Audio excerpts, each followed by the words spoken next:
name is Nicole. I'm a producer for the Remembering Them podcast. The podcast is a platform for people to share stories and memories of their loved ones who have passed away. The podcast was created in memory of Dad, Bob Cecil. May he rest in peace. Your host, Mark, Ryan, and Luke acknowledge the rich history and importance of storytelling within the indigenous culture. My name is Jorgi Skeen, and I would like to acknowledge the traditional owners of the land in which we meet here today. Today we're meeting in Meanjin, and those traditional owners are the Yagara and Turrbal people. And I'd also like to pay my respects to their elders, past, present and emerging, and acknowledge my people, the Gubbi Gubbi people, and extend that acknowledgement to all Aboriginal and Torres Strait Islander people listening in today.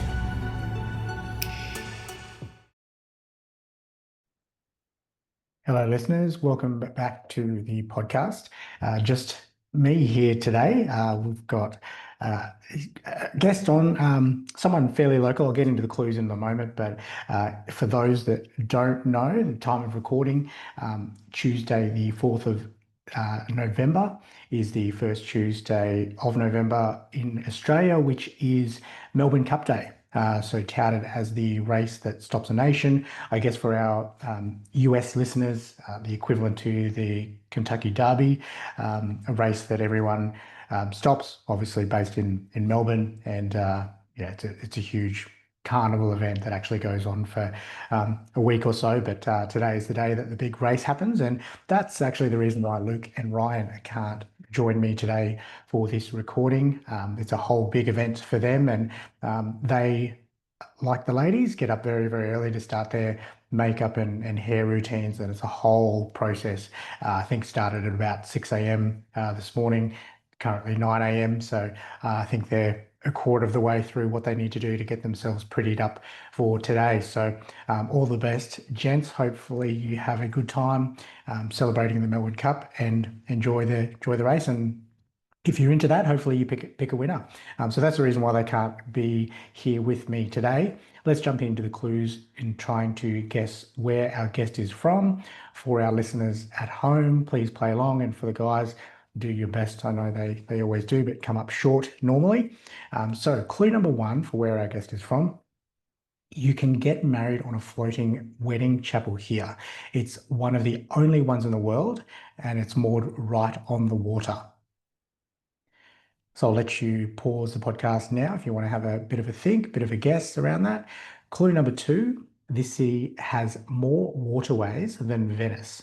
It has over 248 miles or 400 kilometers of navigable waterways. Struggled through that. Navigable waterways, which is more than Venice and Amsterdam combined. And your third and final clue, if you haven't got it yet, or if you haven't got the city yet, it's home to one of the world's longest stretches of surfable beach. It boasts over 43 miles or 70 kilometers of continuous coastline, making it one of the longest urban stretches of surfable beach in the world. And if you haven't guessed correctly, we're actually not too far from here in Brisbane, about an hour and a half, 2 hours, depending on traffic down the M1 highway. We're actually on the Gold Coast today. So in relation to where you can get married on the water, Marina Mirage near SeaWorld actually is where you can get married. And more waterways than Venice. So if you're on the Gold Coast, there's lots of canals that you can navigate through, and obviously world-renowned surfable beaches all up and down the coastline of the Gold Coast. So we are on the Gold Coast today. For those that don't know, it's a sun-soaked coastal city in Queensland, Australia. As I mentioned, only an hour and a half from where I am today. Known for its iconic beaches, world-class surf breaks, and vibrant nightlife. Beyond its shoreline, it has lush hinterlands, actually where Mum lives, my mum and Luke's, obviously, thrilling theme parks, and a growing reputation as a global film and tourism hub. I believe Jessica Alba's on the Gold Coast, may have gone home, not too sure, but quite recently filming a movie. And obviously Chris Hemsworth is often spotted on the Gold Coast because he lives not too far from there at Byron Bay. So today's guest is a full-time content creator and marketing pro who shares her life with her fiance and adorable dog, Rocky, a lover of beach days and a proud Swiftie. We've had another Swiftie on quite recently, actually, our friend over in Canada. She moved from New Zealand in search of new opportunities and experiences. Not many people know that she's lived in Melbourne for 7 years, where her high school days and involvement in the music scene first sparked her passion for social media and content creation.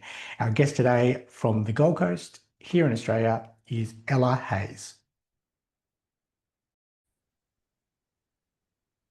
So welcome to the Remembering Them podcast officially. Ella, thank you very much for joining me all the way, well, not all the way, just down the highway on the Gold Coast. Thank you so much. It would have been good to organise a catch up in person, but maybe another time. So thanks for joining me.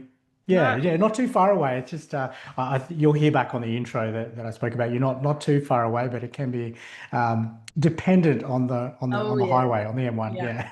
It could be less than an hour, or it could be over 2.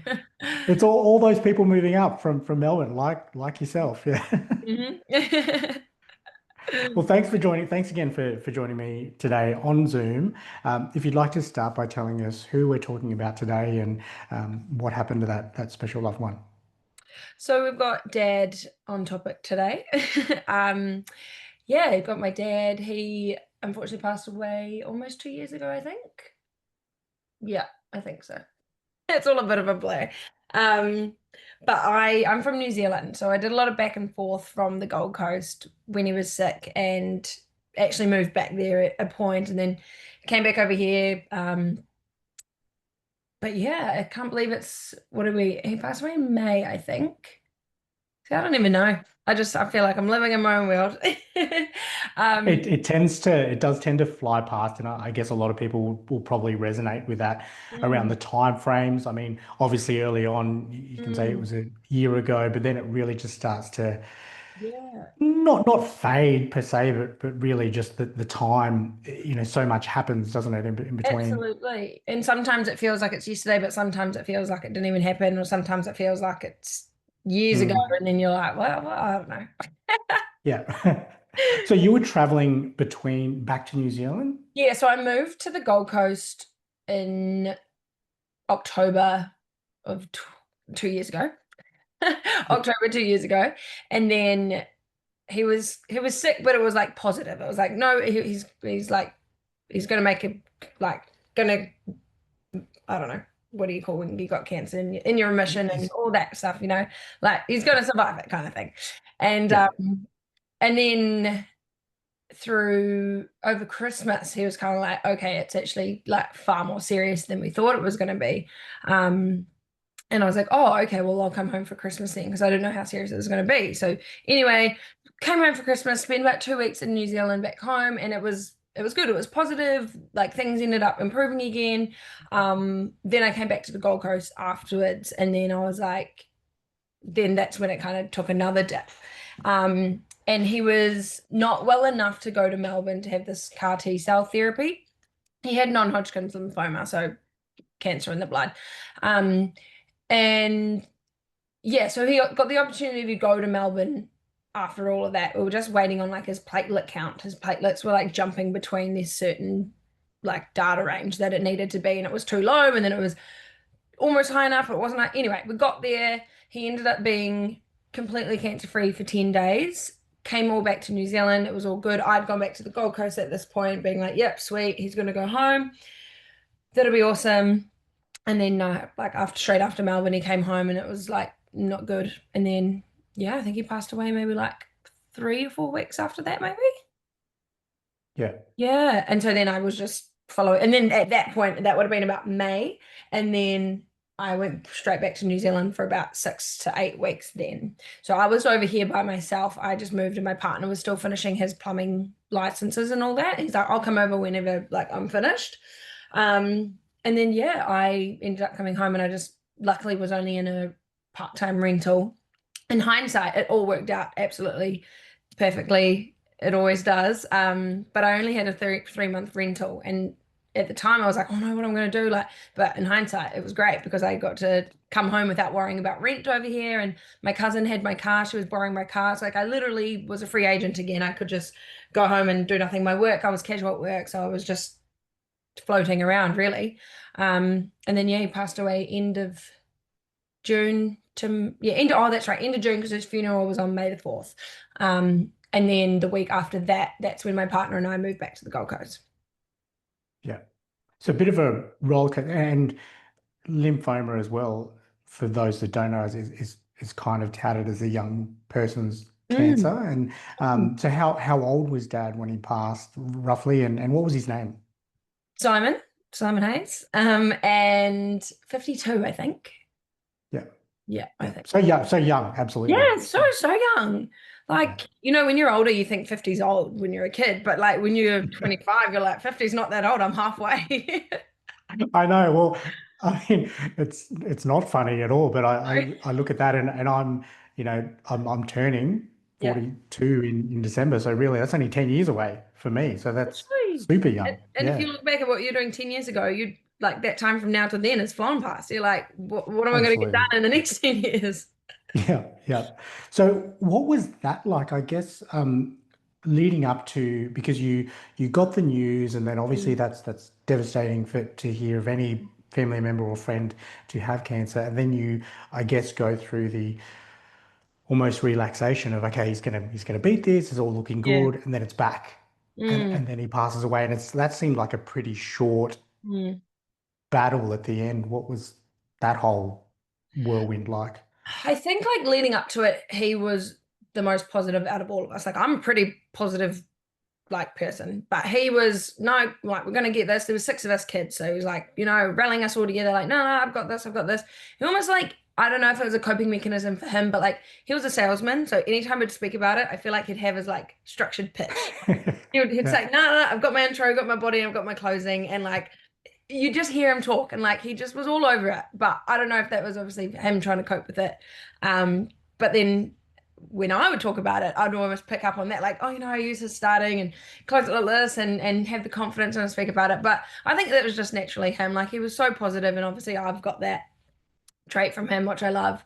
But then coming into the kind of last couple of weeks, I think that was the hardest part of grief for me. And like, when, I don't know if whoever's listening, but you always think like if you lose a loved one, like would you rather them go suddenly, or would you rather have the time and say goodbye? But like you can't win with either, because I absolutely struggled for that 4 weeks. Like that was the lowest in my life I've ever been. But then also I think, well, if he had just gone, like I wouldn't have gone through that. But then obviously you can't say that because everyone's situation is different. So I don't know. But that's an interesting question we often we have spoken about before.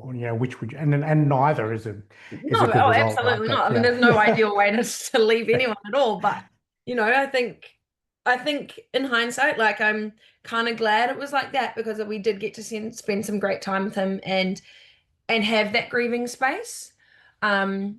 Whereas like my grief prior to him passing versus afterwards was so different.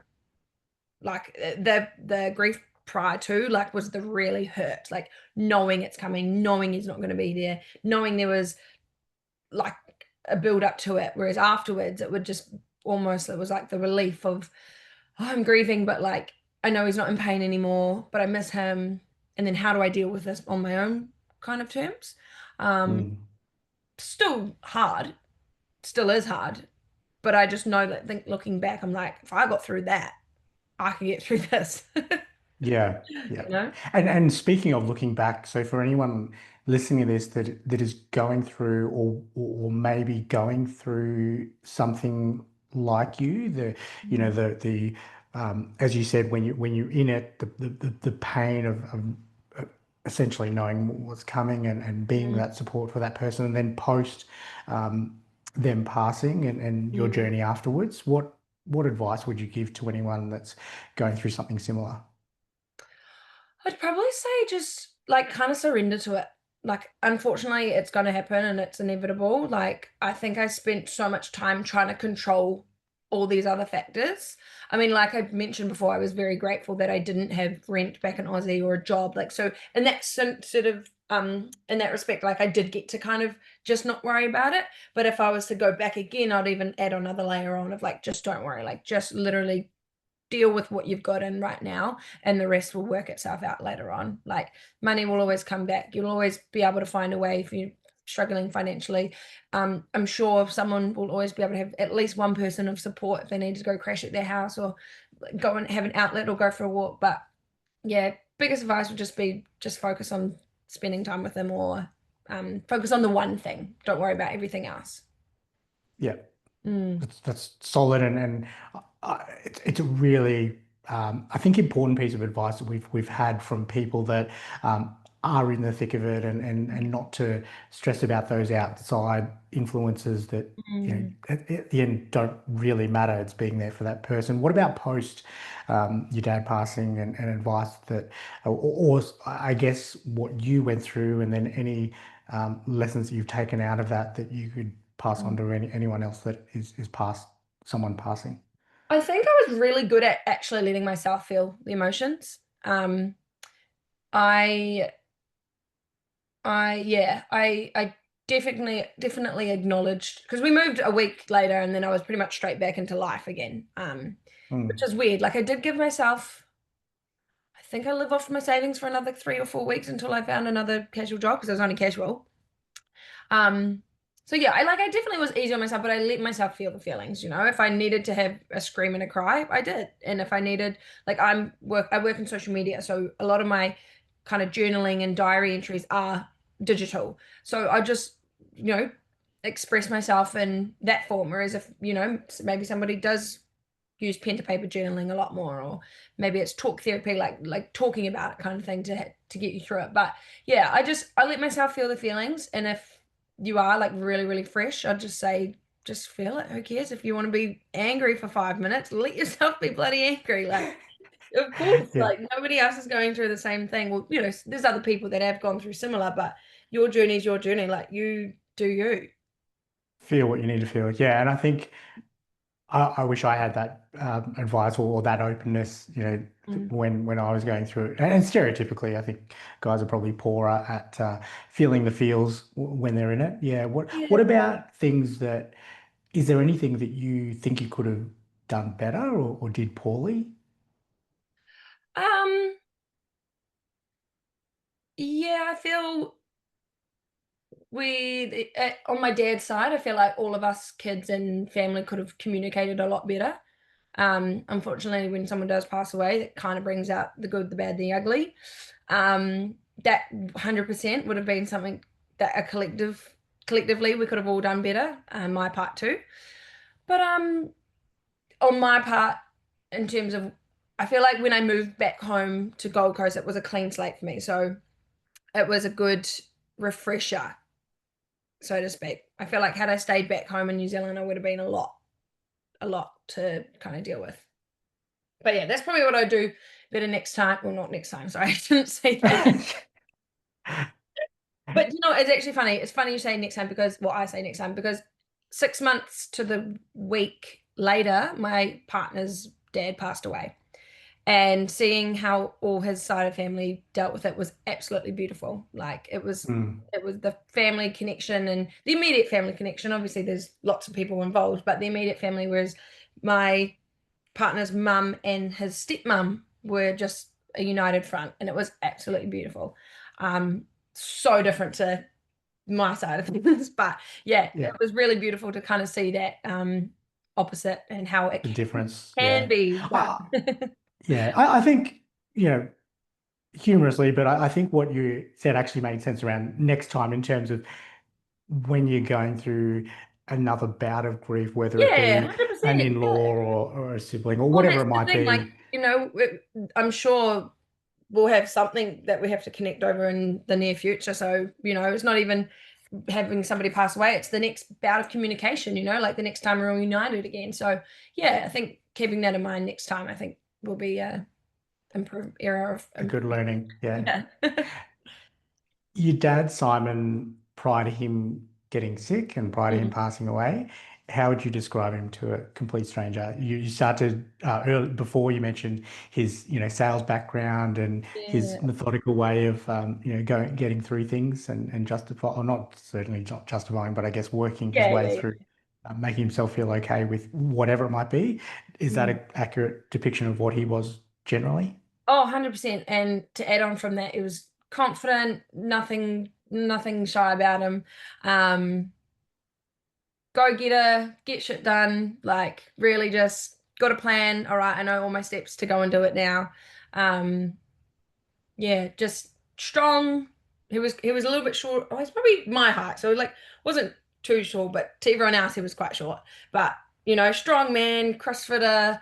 Um, yeah, just if I can picture him now, it's like I can just see him just being like walking along, just come on, hurry up, let's go, like get shit done, like yeah, just really go getting and always positive, but looking for growth, like yeah, lots of this, which is cool. What type of sales did he do?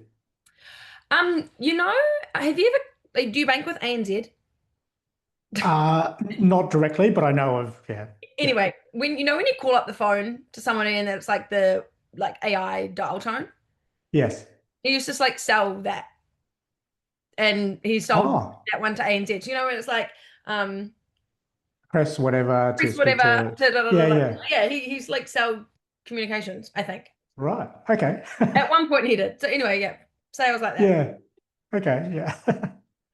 Yeah. How would you describe him? You mentioned there's six of you. What was your experience of him as a dad? Oh, cool question. I feel like I've had such a different situation because I moved to Melbourne when I was 11. So my mum and stepdad saw an opportunity and I went with them, and then my brother stayed with my dad and stepmom and her kids. So we always saw each other twice a year. My brother and I would do swaps from Melbourne to Wellington, but always made an effort. I feel like there was a lot of us always, so I would always try and be competing for attention, being his only daughter slash eldest, being like, hello, me, but obviously he had to share around next 5 other kids. But yeah, when like going back to my teenage years, he would always make the effort. So super, super, super proud. I'd always be in like stage shows and sports competitions. He'd always try and make the effort. I know he had an office in Melbourne as well, so I think that kind of helped with tying into like the trips and whatnot. But yeah, I felt like we just understood each other on a level of just like that kind of next level of, yeah, I know you're going to do good things, we're kind of on Yeah. that same vibe, which was cool. Driven? Would you say you're Driven. Oh, driven like 100%. your dad? Yeah. Yeah, absolutely. 100%. Sometimes I'll be doing something and mum's like, oh, you're just like your father. And I'm like, yeah, I know. Absolutely. What about lessons, whether that be career-wise, ambition, but also life lessons? What lessons did you learn from your dad? Don't give up. Like, just keep trying. I remember like the day before, like the day of his passing, all of us were sitting around and we were like, I was like, right, Dad, any last words? Like, you're trying to make it funny. And he brambled on this like political like quote thing. And we're like, oh, Dad, we're just meaning like a short one-liner, like just something to remember you by. And anyway, he said something and none of us registered. We're like, all right, mate, the meds are gone to your head. And I said, yeah, Dad, something maybe just short and sweet. And he goes, oh, go hard or go home. And I was like, done, perfect. Take that with you. Okay. Done. That's all I need to know. So he'd always say that, go hard or go home. I mean, look, there's nothing you're going to lose by trying. I've always been very businessy, and he's always the one that I'd call, say, right, give me some advice or what do I do? And he'd always be the one to, bring me back to ground and just like, who cares? Like, give it a go. He was definitely the one that pushed me to go to uni, which I'm glad like I did. But 7 years out of my industry, I'm not even in the industry anymore. But I remember him saying, like, not everyone uses their degree. That's just to show that you can learn at a high level. So I'm going through that phase now because in the last year I've moved out of the fitness industry and now I'm into the marketing industry. So that was a whole big kind of identity change for me, thinking that I had to stick to what he wanted me to do. But then at the same time, I remember him saying, like, not everyone uses, like everyone uses the learning and applies the knowledge, but you don't actually need to stick to the context, if that makes sense. Yeah. So you got the, I guess, one of the final quotes from The Short and Sharp when you're able to whittle him down to the go hard or go home. Were there any other, I guess maybe not even business wise, maybe as you guys growing up together as a family, things that he used to say or sayings that he would say that you will remember him by? Not inspirational, but he always used to answer the phone with Simon Hayes Hello, and it would be in like the tone of Simon Hayes Hello. But like my brother and I would always, every time he answered it, would just mock him and like completely random. And I've actually got a video of him like before he passed as well saying it. But yeah, nothing inspirational that comes to my head like that, but just that's the one. That's awesome. I think that's even better than inspirational because it's something that you will absolutely never forget by the sounds of it. I know, like how iconic, like answering your phone call with your first name, like that's, I'm taking that with me. Do you or yes, any of your siblings do that today, or do you do it as an in joke or something like that? Yeah, I think we definitely do. Like my brother just visited from New Zealand last week and we got some time alone and he pulled out his wallet and I was like, is that Dad's? And he was like, yeah, this is an heirloom now. I actually needs to go into the cabinet and like be preserved because it was like tatty as. I was like, things are letting go of it. And I was like, but I said to him, I made a joke. I said, hey, that's a good wallet to hold on to. Manifest that money doubling in that wallet. Yeah. Sounds like something your dad would say. Oh, literally 100%. So no, that was pretty cool. What about a favorite story or memory that comes to mind of your dad? When I was little, when my mum and dad were together, we had a house and it had just like a balcony. And I kind of remember this from memory, but also when you look back at photos when you're young, you can kind of piece together a story. But he made me this dollhouse out of cardboard boxes. Like it was impressive. It was like this tall from the ground. It had like doors and windows. Like he'd spent so much time on it. And I just remember absolutely loving it. But the day he finally finished it, it got left out on the balcony in the rain. And then no more dollhouse because it was cardboard box. Oh no. But I remember absolutely loving it. Another time I remember a Christmas present, the barcode sticker being left on my bike. And it was from the warehouse, like a big W in Australian version kind of thing. And I remember being like, Dad, this is meant to be from Santa. Santa's written on it. Why have I got a bike from the warehouse? Like, he doesn't bring me things from the warehouse. And then it's like, he's supposed to make this back in the North Pole. He's make it in the North Pole and put it on Christmas Eve. And then he was like, oh, sometimes he gets helpers and he gets helpers to come through. And I just remember, okay. And then I remember this was probably like to the later, like 8 years old now. He was all quite young, but 8 years old when we were in my blended family. He fully got had chewed up carrots and dribbled them all through the balcony. We had a 2-story house, like all through the balcony and everything. And I swear that we heard, like us kids were all bunking in one room. I swear that we'd heard Santa coming down the chimney, but he must have been downstairs just making like banging sounds. Noises. Something like that. Oh, that's brilliant. What about do you have a holiday? Doesn't have to be Christmas, but a trip away story that I'm sure you would have done something with, the large family that you had. Any sort of stories or memories that you have. This is a paid partnership with BetterHelp. Hey, Luke and Ryan. Life gets heavy sometimes, especially when grief hits. For me, that weight often shows up as anxiety. Yeah, it's not always one big thing. Sometimes it's just life piling up, work, relationships, trying to hold it all together. Suddenly, I'm anxious and don't know why. Totally. I used to think anxiety meant panic attacks, but for me, it's more like overthinking every choice or feeling like I'm never doing enough. And it can even hit on good days. Out of nowhere, I'm spiraling over things that haven't even happened yet. It's easy to feel alone in it, but you're not. That's why we're talking about our paid partner, BetterHelp. BetterHelp connects you with credentialed therapists who can help manage anxiety and more. Most people go to BetterHelp for anxiety and 69% feel better after just 6 weeks. Getting started is simple. Fill out a quick questionnaire and get matched with a therapist. If it's not a fit, you can switch at any time. Their support team is super responsive And with over 7,000 reviews and a 4.3 Trustpilot rating, it's a platform you can count on.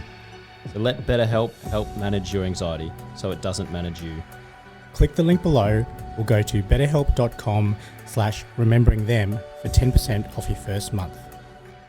We were so fortunate, I think, with a lot of his work, we were able to travel as well. But we did a lot of New Zealand, like we did heaps of the North and South Island. So we had this big 4-wheel drive, and there'd be 7-seater, so like 2 of us in the back, 3 in the middle, and then like 2 in the front, or depending on, because my stepmom had 2 older kids, so depending on if they were around or if it was just us 4. We'd do lots of trips down south, and I remember we did whale watching one time, and he could not do motion on the water. Like, he's so seasick, so he was standing up the back. We were like, Dad, look, the whales. Like, yeah, the waves, and he was just not having it at all. Heaps of times we'd always take us camping. I feel like that's a really significant memory.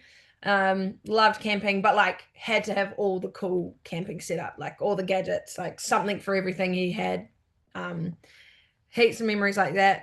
We went to Europe for 6 weeks, and I remember he got on the phone to my school because the school were like, oh, she's going to miss mock exams at year 10, and he got on the phone saying, excuse me, a trip around the world for 6 weeks is far more valuable than your year 10 mock exams. And I was like, touche.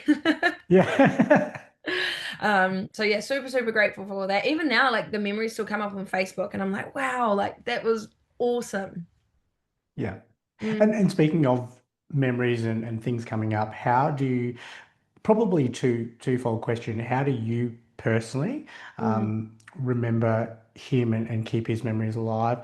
And then I guess collectively as a family, whether that's the blended family or you and your siblings, how will you honor his legacy going forward? Oh, good question. I feel like I talk to him a lot, me personally. Like I definitely see lots of signs, and I'm quite spiritual in the sense of I'm connected to him, and I'll ask him for signs and just chat to him, and I find like I always get a good answer, which is quite cool. But yeah, it's not, I don't know, it's a bit of a hard one. I feel like everyone in our family has got such different ways of healing and grieving and stuff, and I think I've learned just to let everyone do their own thing. Whilst I would have loved to have everyone around me and do it all together, I think everyone's just kind of on their own journey, which I'm very fortunate that my partner unfortunately went through the same thing. So we've had really great support together, and we just get it. And he's very similar to me, like very positive, very much so. Like if you need to grieve, but at the same time, we're here to live life. Like they would have wanted us to do that. So yeah, I've got a very strong support system with my partner, now fiance, which is quite cool. And then Recently? yeah, about 4 months ago. Yeah. Congratulations. Thank you. Yeah. Well, I mean, this maybe, have you thought about that wedding wise, not that, Yeah. in terms of dad walking you down the aisle, that sort Oh, of, that's probably still something that I'm like super, super sensitive around. Like if I think about it, I'm like instant tears. Like that was the one thing when he was kind of making his what's it called? Back around the kind of early days when we thought it wasn't going to go well, and then he made the recovery. That was like my thing, going, yes, okay, cool. He's going to be able to walk me down the aisle. Like that'll be amazing.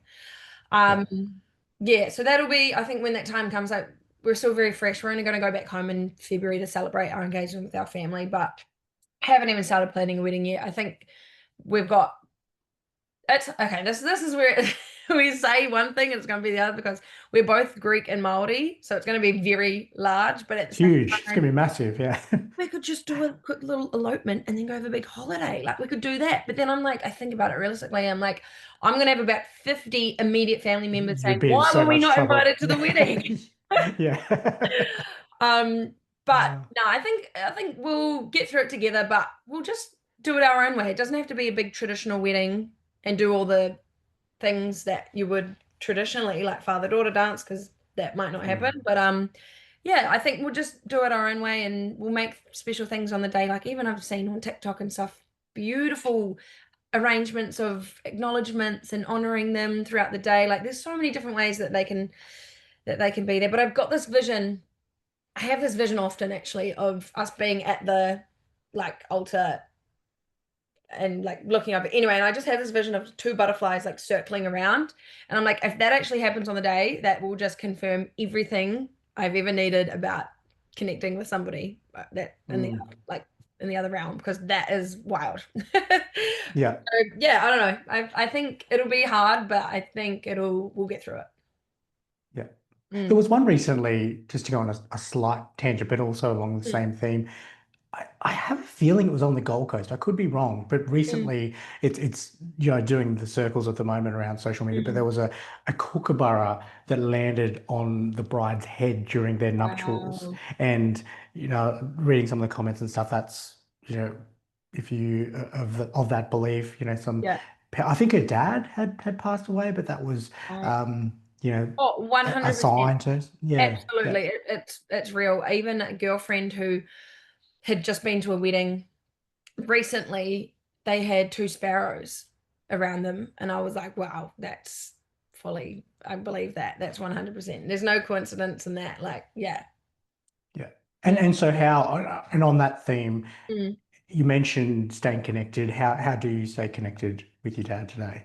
Music is a really big one. I feel like now that time's kind of passed a little bit, I'm slowly starting to enjoy listening to his music again. He's very like U2, that kind Oh of, yeah. he listened to a lot of U2. I feel like I got his love for one band, like I got that for Taylor Swift. Like I only listened to Taylor Okay. all 12 albums. But he obviously U2 have been going around forever, so he just has so many songs about U2. But yeah, a lot of U2. I actually heard his funeral song in an op shop, like randomly a couple of weeks ago. And I was like, that's the first time I've heard it since the funeral. And I was like, And wow. how was that experience? Did you? I was shocked at how I reacted. I thought I was going to be an absolute mess, but it was almost just like a nice kind of pat on the back of like, oh, I've got you, like I'm here, because that week I'd been going through a lot of transformation with work and lots of other things. So it was kind of just like a little reassurance. It was bittersweet, sad, but at the same time, I was like, oh my God, that was so cool. Yeah. Yeah. Yeah. No, that's awesome. It's great that you can remember him that way for his music. Yeah. Is there a particular song? Yeah, so one by U2, but it's the Mary J. Yep. Blige version. Okay. Awesome. Yeah. So I Yeah. remember I'd always loved that song, and then we sung it at his 50th together. And then we'd always play that song together. And I remember his last ever hospital appointment where he just kind of said, right, well, there's no point in me coming back because I'm gonna pass away anyway. Again, practical mind. we had a good cry together driving back, and I remember he bought himself a nice BMW, all the bells and whistles, and I was driving it, and I was like just going, don't fucking crash the car, like, oh my God. He had so much trust in me, but obviously he couldn't drive, so had that beautiful moment. And then he passed away to the same song, and then also played it at his funeral. So very, very special. And yeah, I actually haven't heard that version yet. I've only heard the original U2 version, which was at the op shop. But yeah, I've kind of not played it. I'm in the mindset of it'll come to me when I need it. It's on my Spotify. It'll come on shuffle when I need it. But yeah. Yeah. Yeah. That's awesome. Yeah. I guess around the legacy side of things, and just away from the wedding, I know we started to talk about that a little bit, but just in your day-to-day or everyday living, and maybe even with your partner, what he does, whether that's different or the same, bits and pieces that you stay connected and remember your dad and keep his memory alive. I know it's only been a couple of years, which has flown past by the sounds of it, but how do you continue doing that today? I mean, for us, to give you that example, we do it by having this podcast and talking about dad to people in little snippets every day. But this is in honor of him. But are there things that you do to honor him every day?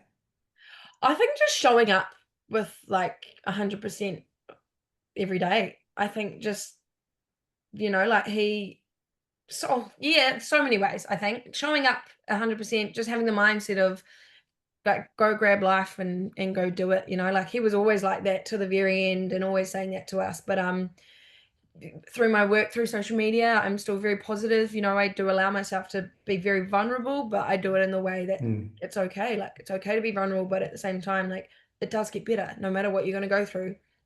If you're already at the bottom, there's not much further you can go. So the only way is up, kind of thing. So I think I definitely carry his strength a lot, and I honor it through the work that I do.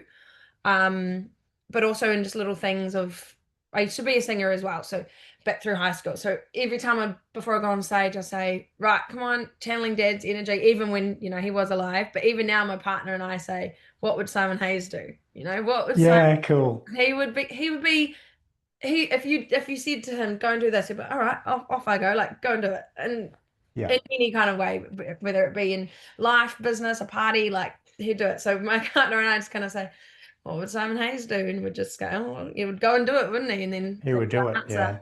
Yeah. That's awesome. That is, and I've just got tingles, and that is something that you can do every day when you're faced with a tough decision, or, you know, need that little, sounds like that little boost of confidence. That's awesome that your dad can continue affecting you that way.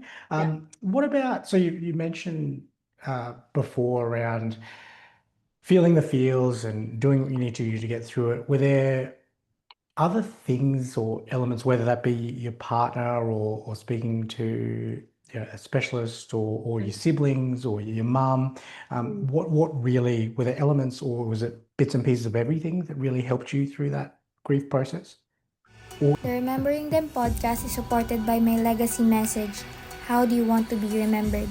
My Legacy Message provides a service that delivers a personalized keepsake video to your loved ones, often as a surprise after you passed. My Legacy Message, be remembered. Or is helping you, I should say, because it's a continuous thing. 100% continuous. Well, off that, I had my first counselling session yesterday. Yep. Just general everything. I feel like it's always good to talk and get into down things. I think for the season I'm in now, I really want to knuckle down in my business, and I know there's a few limiting beliefs around my abilities and stuff, and I get myself to a certain point. So that's what I'm working on, but I know it all links to inner child, which is a lot of work around dad and all that. So yeah, I had my first session yesterday, which is really cool. But kind of like, if I think back to immediately after, again, I mentioned that I'd moved to the Gold Coast pretty much a week afterwards. So I was very fortunate that I did get a kind of a fresh start. So yeah, I don't know, maybe that was a thing that really helped me. Some might think it was like running away from it, but I don't believe I was, because I really dealt with it here. Like for me, I'm by the beach, the water, it's such a beautiful place where I connect every morning. I do sunrises, and I'd always speak to him then. Another thing I've just remembered is that he liked the musical Annie. Oh yeah. As a kid, the sun will come up tomorrow. Anyways, anytime I'd see a sunrise, I'd always think of that song, and then I'd think of him. So I'm like, no matter what happens, the sun will always come up tomorrow. So it's like, it's a fresh start, it's a new day. So I spent a lot of time healing sunrises at the beach, just on my own. Like I really have had a beautiful support system, but realistically, I've kind of held myself through this on my own. Yeah. It sounds like, you know, throughout our conversation, that he's had such a profound effect on your life, and will going forward. What's one of the biggest things that you'll miss about him? Oh, just being able to get some advice, of pick up the phone and call him. Like even now, I still feel like, oh, call Dad, and then it clicks that I can't. But then that's when I've learned now, instead of having that big pause and getting upset, it's like I can still communicate with him. It might not be a full conversation, but I can ask him signs. And I don't know if you are believing this way either, or if anyone else listening is like this, but like when you're speaking to spirit across like the realms, they just need permission. And if you just ask them, hey, I want to talk to you now, that opens it up, and then they can come and communicate to you. It could be literally like yes or no signs. Give me a sign for this, and you might see it in the next 2 days. Like recently I had a sign. I was waiting on an opportunity to come through, and it was like 4 weeks gone. I said, right, Dad, I'm frustrated now. If you can give me a sign if the yes or no from this opportunity is coming this week, I want a butterfly today or tomorrow. And it wasn't that day that I asked for it, but the next day afterwards, a butterfly came and sat right out on the tree bush where our shoe thing is at the front. And I was just like, whoa. Same thing as with, I was driving to meet a girlfriend down at the beach, and it's whale season here in the Gold Coast. And I was just like, right, again, I'm frustrated. Like, let me know, like, because I was just going back and forth in my head about whatever I was thinking about. And I said, right, give me a sign. If it's a yes, show me a sign. If it's a no, well, then I won't get a sign. Bang, saw a massive whale jump right out of the ocean. And I was like, and yeah, there's just, for me, I've just had so many series of different things that have confirmed what I've been talking about when I communicate with him.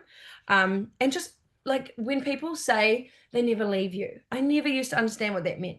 Like they never leave you, they're always with you. I'm like, yeah, righto, whatever. Like they're not. The fact that I can feel like he's still there, like I can call him, is to me that he's always here.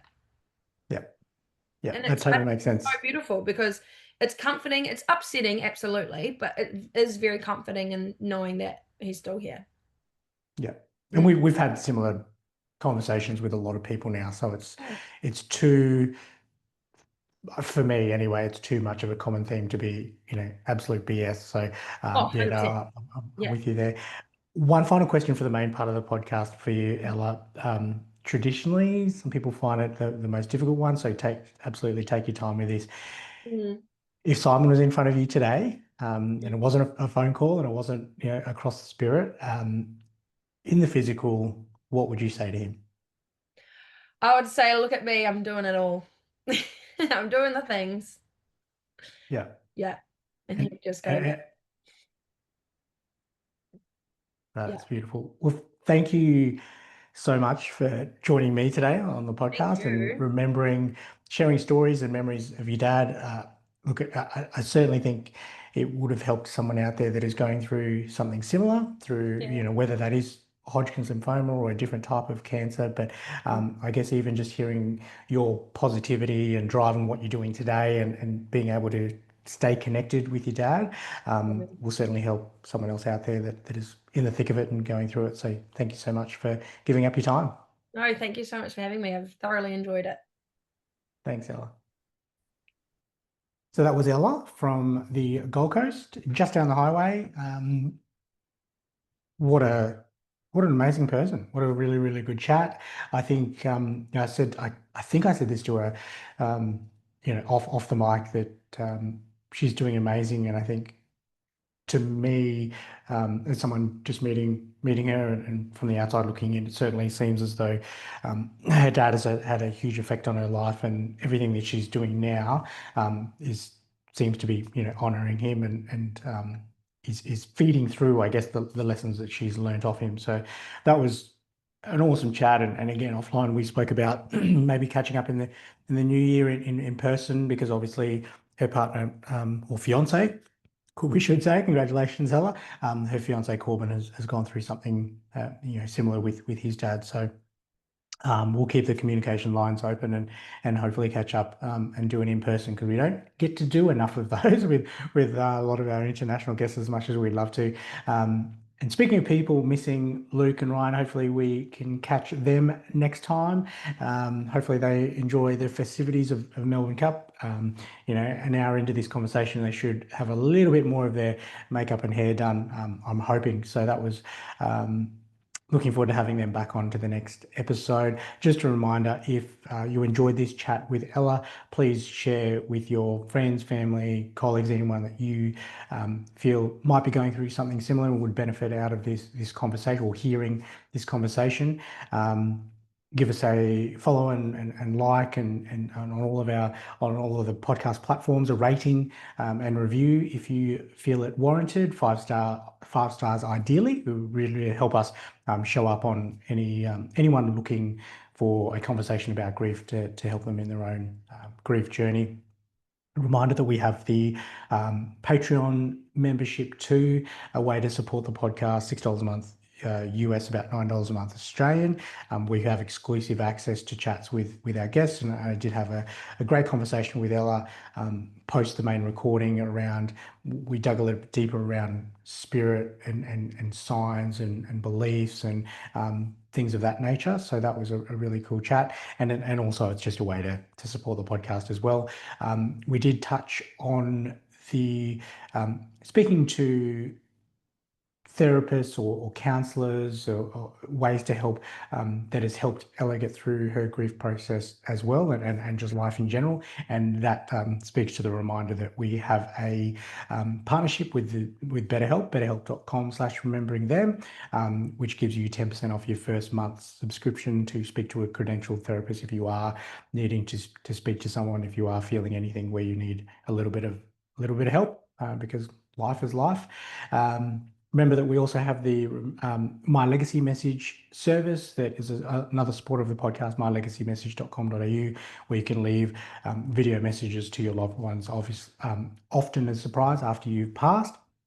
I can just imagine, hello, Simon Hayes, that'll stuck out to me, that Ella mentioned that story. That's a really cool memory that her and her siblings can hold on to and laugh about it, as we're coming into Christmas and any other holidays when they get together. So I think that wraps it up. The Patreon, the My Legacy Message service. Jump on all of our socials and give us a follow on there. Instagram, TikTok, Facebook, YouTube, and follow and share on there. That would be much appreciated. Thank you for putting up with me solo for this conversation. And as I mentioned, hopefully we've got the boys back for the next one. Thank you again for your listenership, and we look forward to the next conversation. Love you. Bye. The Remembering Them podcast is created for entertainment purposes. Mark, Ryan, and Luke are not licensed mental health professionals. If you would like to discuss your mental well-being, several resources are available in Australia. Information about these services are available in the podcast notes. Please take the time to contact your loved one today and tell them how much you appreciate and love them.